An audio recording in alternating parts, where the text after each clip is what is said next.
जय हिंद।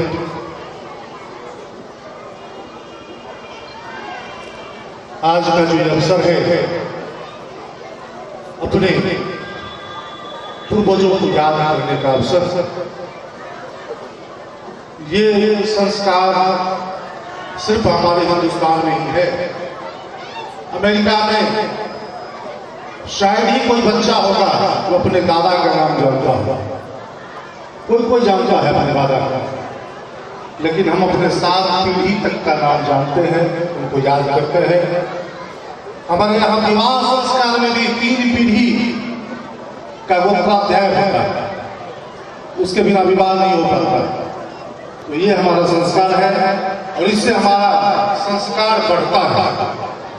उनको याद करते हैं, उनकी जो अच्छाई है उन पर हम चिंतन करते हैं, मनन करते हैं, उनके गुण और अवगुण के बारे में विचार करते हैं।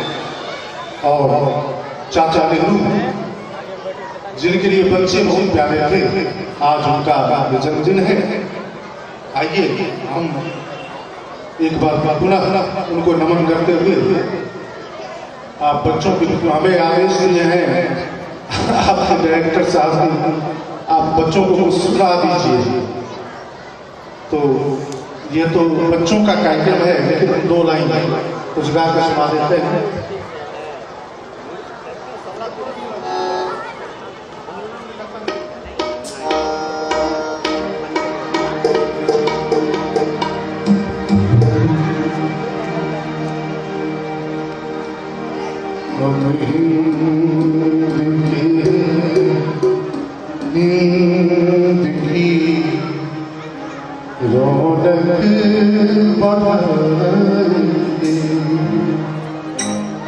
हम हिंद